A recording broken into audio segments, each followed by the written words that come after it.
Good morning everyone. So, in this lecture today I am going to continue our discussion for optimization of functional with variable endpoints, and in this lecture I am going to look at the general situation, namely when both the x and the y coordinate of the endpoints are allowed to vary. So, in this lecture we will look at the general variable boundary point setup.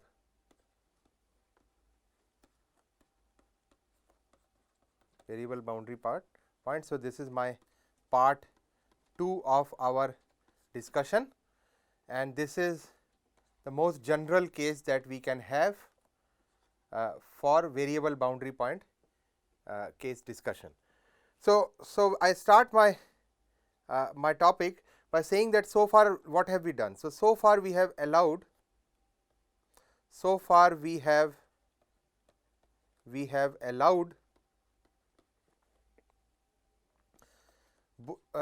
allowed the y coordinate to vary. We have allowed y of x1 and y at x0 to vary.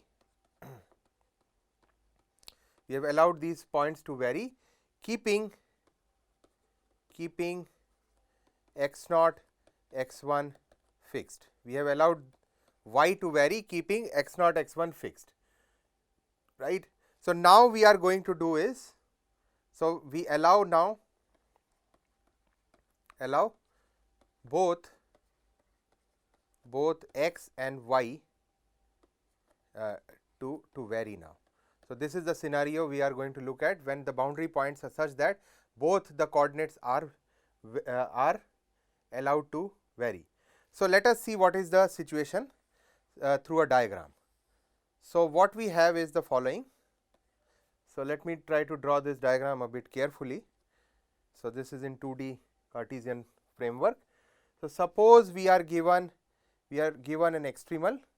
The extremal is described by the boundary points x0 and this is y0, and the second boundary point is x1, and let us say this is y1, right, and we allow the perturbation to vary.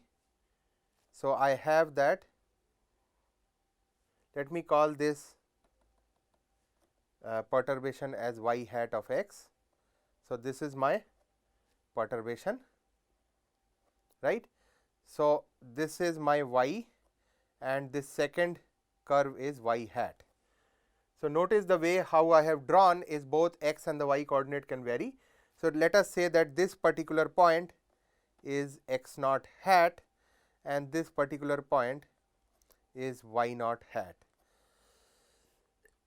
Similarly, we could have that this particular point is x1 hat, and of course, we can continue our discussion by saying that this particular point is y1 hat, right. So, now so which means further we are going to refer this figure as f1, right, and we are going to refer it again and again when we look at the derivation. So, what we have is the following. So, let my curve y from the interval x0 x1 to r be a smooth function, with endpoints p0 of x0 y0 and p1 which is x1 y1. So, these are my endpoints of the smooth curve. Similarly, I described my perturbed curve y hat from this time from x0 hat x1 hat to r be again smooth function with endpoints p0 hat which is x0 hat y0 hat and p1 hat, which is x1 hat, y1 hat.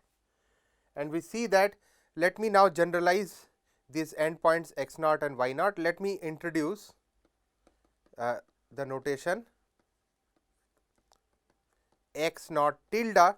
Let me say that x naught tilde is the minimum of x naught comma x naught hat, and I say that my x1 tilde is the maximum of x1 comma x1 hat, right. So, now which means now, since I have described, so what I am going to do now is I am going to describe both this function y and its perturbed quantity y hat in the extended interval x naught tilde x1 tilde, right. So, we see that in the perturbed interval my y of x can be defined as follows. So, I use Taylor series. So, using Taylor series, right, we see that y of x is nothing but the same curve y of x if my x is between the interval x naught to x1. So, the original curve is recovered, right. Now, from the point x for x in the interval x naught tilde to x naught, not including x naught. So, I am talking about in this particular range. In this particular range, when x takes its value, I can always write y of x in terms of y of x naught using Taylor series. So, this is y of x naught plus x minus x naught y prime x naught, right, and then so I am describing in terms of x naught, right. X naught in the way we have set up our x naught tilde and x1 tilde is that x naught in the diagram, at least it is greater than equal to x naught tilde, right. So, in Taylor series this becomes, let me also write the term up to the second order, x minus x naught square by 2 times y double prime at x naught, right, and this is y of x, and then the third one is y of x1 plus x1 minus x of y of x1. So, this is when x is in the interval from x1 to x1 tilde, and I do not include the point x1. So, then in this other interval, right, I again use the Taylor series expansion. Note the way how I have arranged the Taylor series. So, I am assuming x1 is bigger than x and x naught is smaller than x in the previous interval. So, this becomes y prime of x1 plus I have x1 minus x square by 2 of y double prime at x1, right, where y where my y is a differentiable function now between the new interval x naught tilde x1 tilde. So, I have extended my function y of x, right. Now, without loss of generality, I am going to assume that x naught hat, where the perturbed function is defined, is less than x naught. We could assume the other inequality also. So, what I am saying is, so we can, for example, we can assume without loss of generality that x naught hat is less than x naught, or so if that is the case, my y of x naught hat will be found from this first relation. The y of x naught hat is found from first relation. So, that becomes, so it implies that y of x naught hat in terms of y of x naught plus x naught hat minus x naught y prime x naught plus, I say that this is this is order x naught hat minus x naught square term, right, the higher order term.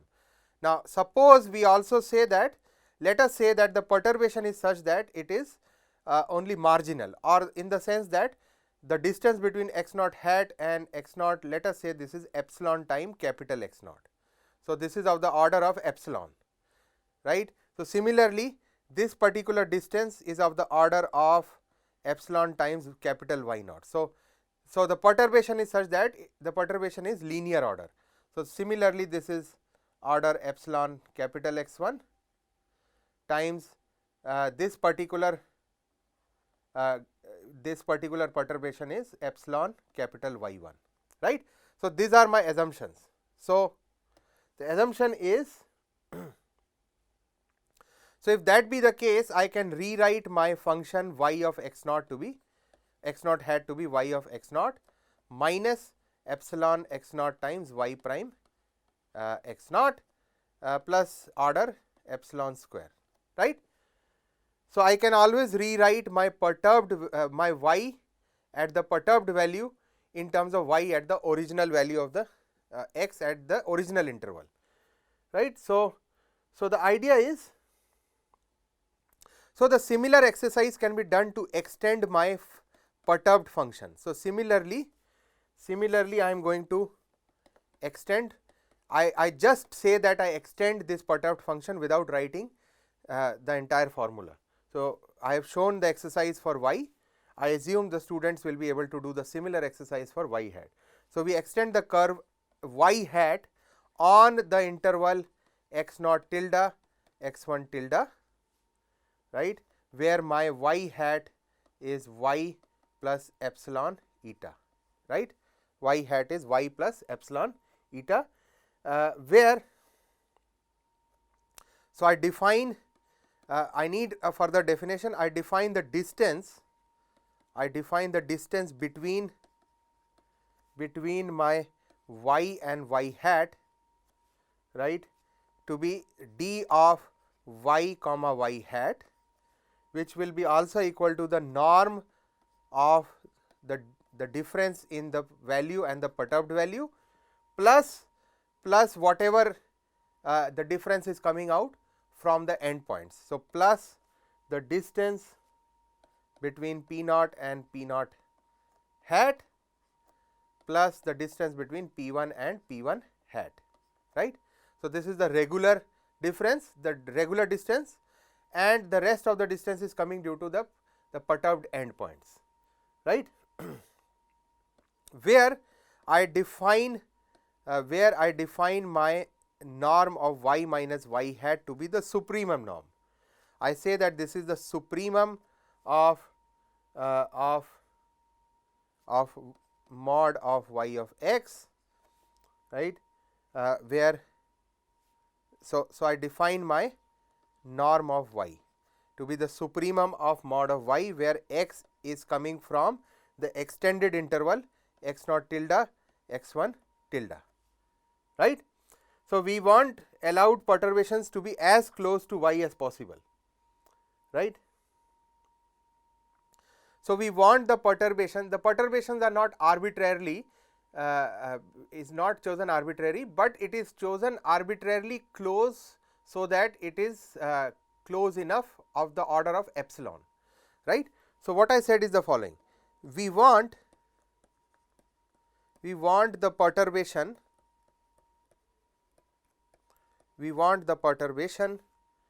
to be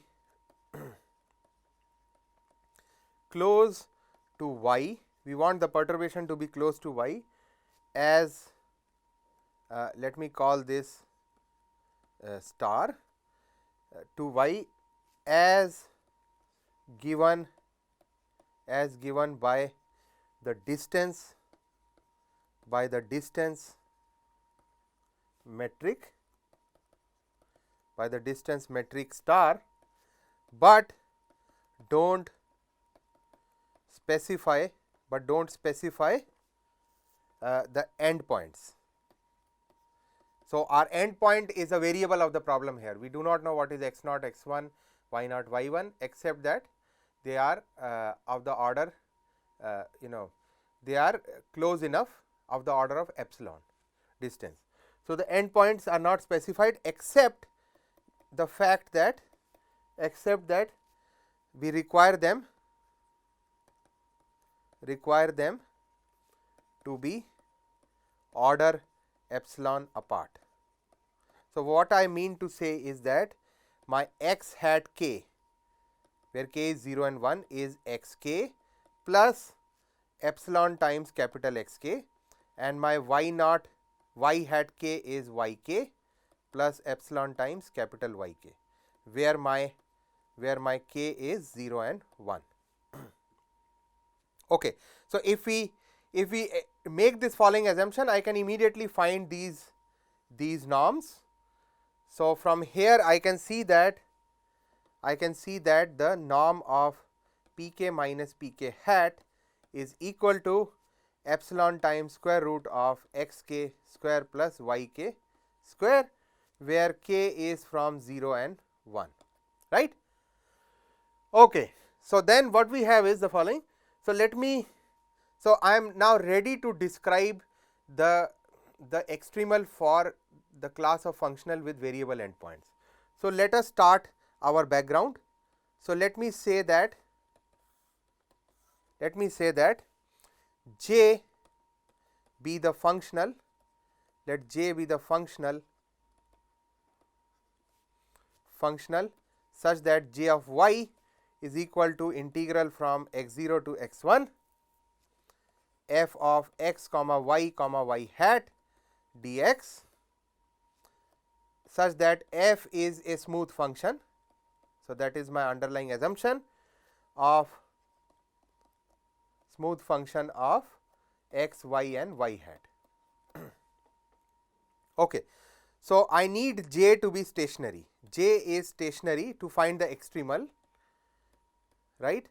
I need J stationary so that the difference between J of y minus J of y hat minus J of y is at most of order epsilon square, right, where that is whenever the distance between y hat, the perturbed value, and y is of order epsilon, right, where epsilon in the limit epsilon goes to 0. Okay. So, let me start describing this variation of the functional j. So, my variational of the functional j j of y hat minus j of y is the difference of these two integrals x naught. So, j of y hat is defined from x naught hat to x1 hat of f of x y y hat dx x y y hat prime dx minus integral from x naught to x1 f of x y y hat of dx. Well, x y y prime of dx, right, and this becomes, notice that I know that x naught hat is x naught plus epsilon capital X naught. So, I know the relation. So, I know that this perturbed value of the endpoints are order epsilon apart from the original value. So, I get that this is this and this is this of f of x y y hat dx minus integral from x naught to x1 of f of x y y prime dx. Okay. So, what I see is, let us start. So, we can simplify this further. So, notice that I can break down this first integral into set of 3 integrals. In the first integral, let me look at the interval from x naught to x1, and in this interval I have the common difference f at f at y hat minus f at y. So, in this interval I have the standard difference. Both the functions are defined in this interval x naught x1,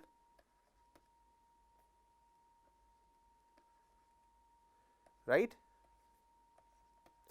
and then I am left with the other 2 intervals. One interval is from x naught plus epsilon to x naught with a plus sign, or I can say that this is also equal to integral x naught, small x naught to, so this is small x naught to small x naught plus epsilon times capital X naught, and this is also equal to,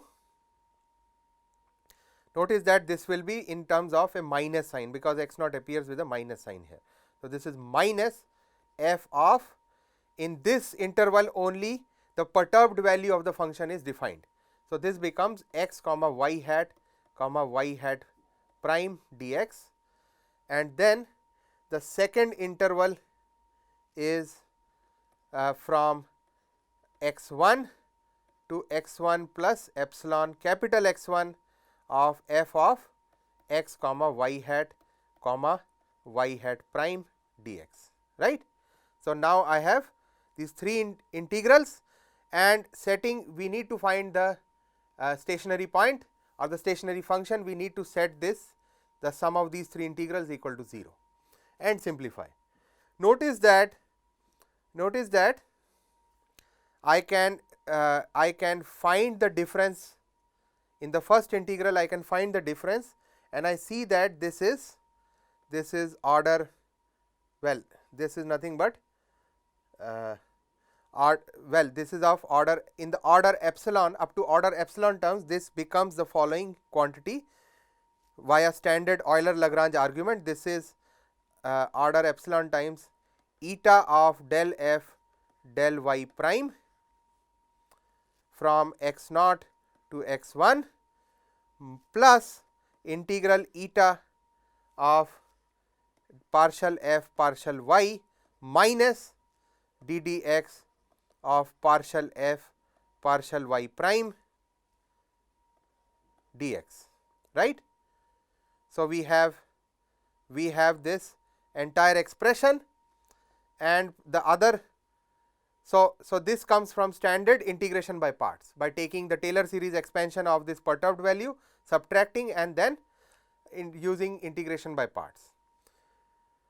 Then we have to, let me call this this integral by 1, and let me call this integral by 2. So, I need to evaluate this first and the second integral. So, my first integral is integral from x1 to x1 plus epsilon capital X1 of the perturbed value of this quantity dx, and this I can write. Note that in this interval, so we are going to assume that f of x comma y hat prime is almost equal to the function itself in the interval.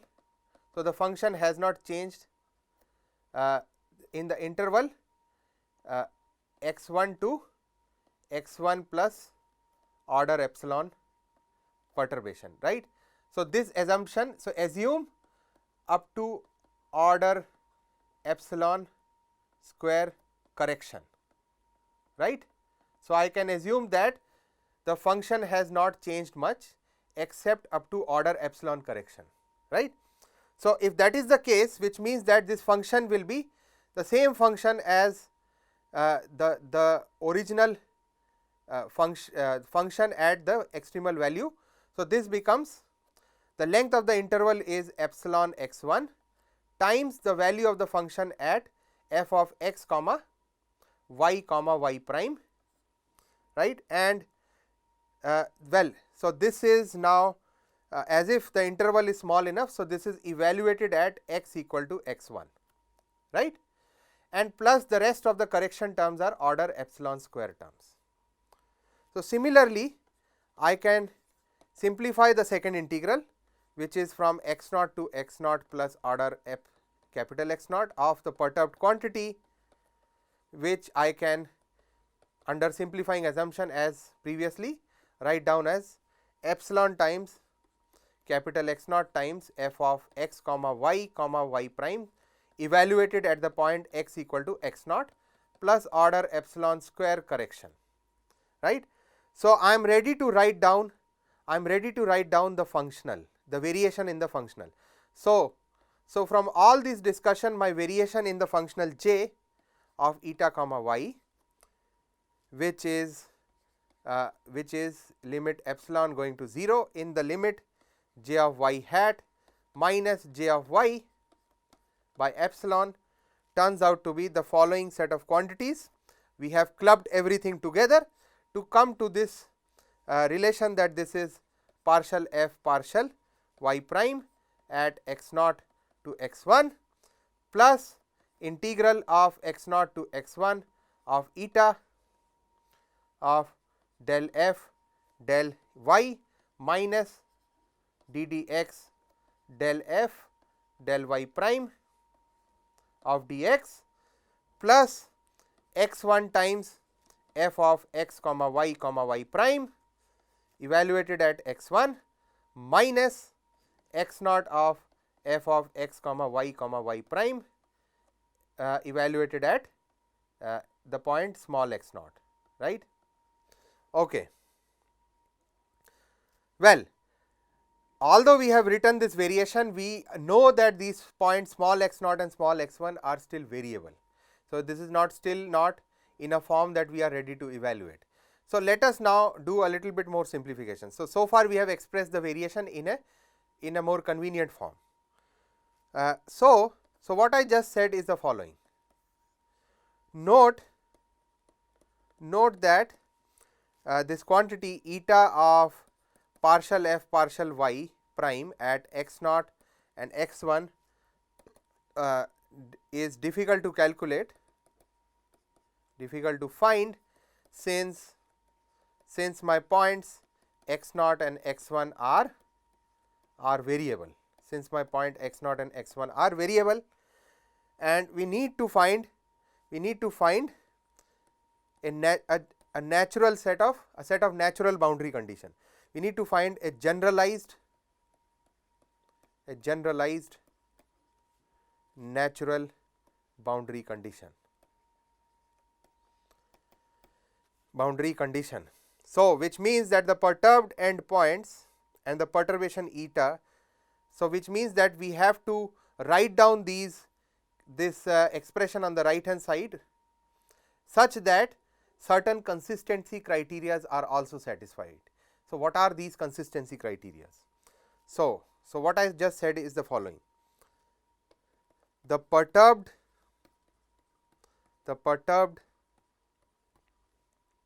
endpoints x naught hat comma y naught hat slash x 1 hat comma y 1 hat, the two perturbed endpoints, and the perturbation function eta, right. Certainly they will not, in the most simplifying case, will not vanish at the endpoints. In fact, the endpoints are also not well defined, they are also varying, but certainly eta is going to satisfy some constraints which we are going to outline right now, also known as the should satisfy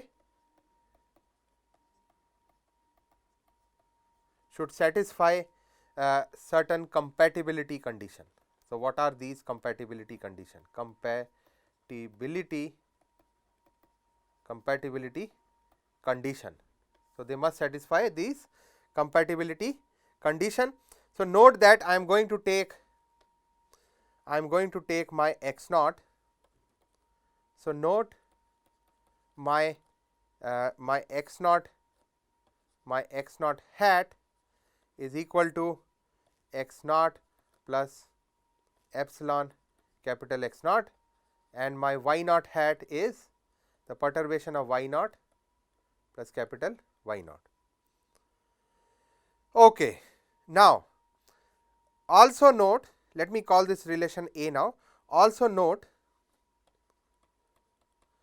that my y hat, the perturbed value of y, which is also equal to, so this is the perturbed value of y at the starting endpoint, that is at x naught, which is also equal to y naught plus epsilon capital Y naught, but this is also equal to y hat at x naught hat, right. So this is the perturbed value of y, which is also equal to y hat x naught hat by the definition above is x naught plus epsilon capital X naught, right.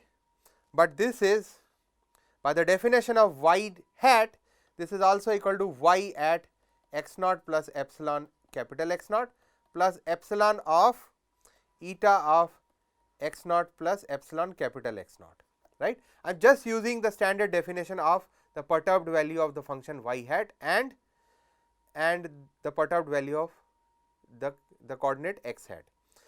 So, now so what have we got? So, notice that this particular quantity is nothing but y of x naught. So, we are using Taylor series plus epsilon times x naught times y prime x naught plus order epsilon square. So, I have used Taylor series, right, and I can use, notice that up to order epsilon terms, this is nothing but eta of epsilon at x naught. We already have a eta which is epsilon which is multiplied to eta. So, up to order epsilon term, this quantity is eta of x naught, right, plus order epsilon square, right. So, which means the following, which means that on the left hand side we have y naught plus epsilon capital Y naught, and on the right hand side we have the following, this is also equal to y naught plus epsilon x naught y prime at x naught, right, plus epsilon eta at x naught. Okay. So, what have we got is we subtract this y naught, and further what have we got further is that I can see that I can derive what is eta at x naught. From here I see that eta at x naught, I can definitely cancel epsilon everywhere. So, eta at x naught comes out to be y naught minus x naught times y prime at x naught, right, plus order epsilon terms. So, this is the consistency criteria I was talking about. So, that all the definitions are consistently defined. So, this is my consistency criteria, right. Similarly, I have the other definition of eta at the other end point. So, eta at x 1 turns out to be y 1 minus x 1 at y prime at x 1 plus order epsilon term, right. So, now we are ready to simplify our variation of the functional. So, let me call this entire relation as 3, right. So, this entire relation that I have written as 3. So, from 3 my variation in J of eta comma y is integral from x naught to x 1 of eta of partial f partial y minus d dx of partial f partial y prime dx plus, now I can substitute the value of eta. Notice that in 3 we have to substitute the value of eta at x 1 and value of eta at x naught, which we can readily do using our consistency criteria. So, I see that this is also equal to, after substitution and simplification, we get the following set of quantities. We get that this is y 1, again going back, I have a quantity here x 1 minus so y 1, right. So, x 1 is here. So, I get x 1. So, x 1. So, let me just write down everything. So, I get x 1 f at x 1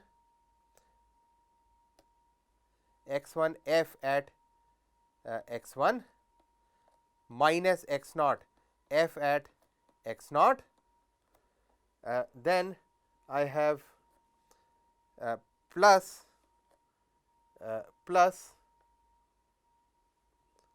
so what have we got for the consistency criteria? So, y 1 and y naught, right. So, plus y 1 times partial f partial y prime at x 1 minus y naught at partial f partial y prime at x naught, plus the final set of two quantities are plus x 1 times minus y prime partial f partial y prime at x 1 and then minus x naught at minus y prime times partial f partial y prime at x naught, right. And we set this functional equal to 0. So, the special case, so let me just combine everything. So, my function, the variation of the functional is integral from x naught to x 1 of eta of partial f partial y minus d dx of partial f partial y prime of dx plus y 1 times partial f partial y prime at x 1 minus y naught times partial f partial y prime at x naught plus now I am going to couple some of the terms x 1 times f minus y prime partial f partial y prime at x naught, well at x 1 minus x naught of f minus y prime partial f partial y prime at x naught, right. Okay. So, then let us look at the special case, because I need to conclude something more. So, in the special case, if I have we go back to our fixed endpoint criteria, that is my endpoints are fixed, right. So, this means that x k, capital X k and capital Y k, they are all 0, there is no variation, k is 0 and 1. So, all these extra 4 terms they vanish, and then my variation reduces to this integral constraint, and from there I get from lemma 2 lecture 2 that my Euler Lagrange equations are recovered. Okay. So, in the special case scenario, we must have that this must hold. Okay. So, the standard, this is my standard Euler Lagrange condition, right. Okay. So, let me just recap by introducing two new variables here. So, let me just introduce two variables or let me just introduce two new notations. So, I am going to denote P being the so called momentum in the physical community. People doing applied physics will denote P by this quantity del f del pi y prime, and I am going to denote H. In this case, my H is the Hamiltonian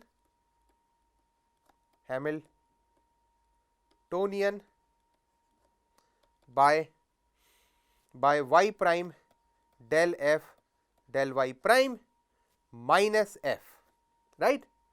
And I see that further I introduce that delta x k, my variation in the perturbation points from x k to x k hat is, well, so the notation is delta x at x k is capital X k. So, this is of the order epsilon, and similarly my variation in y at the point y k is capital Y k, where k is from 0 and 1, and from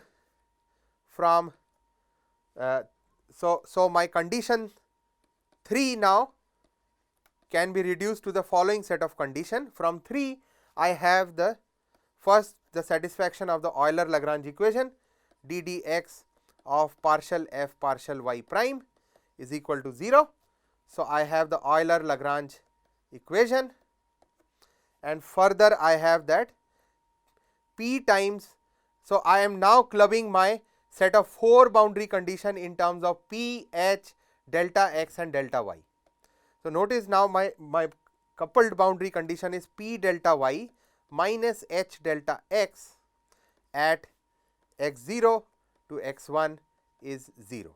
So, in the more concise notation, I have now come up with the condition, the boundary natural boundary condition for the general class of variable endpoint problems, right. So, this is my additional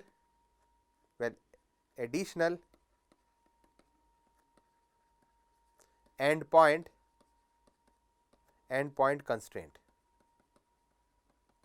right, additional endpoint constraint, right. Okay.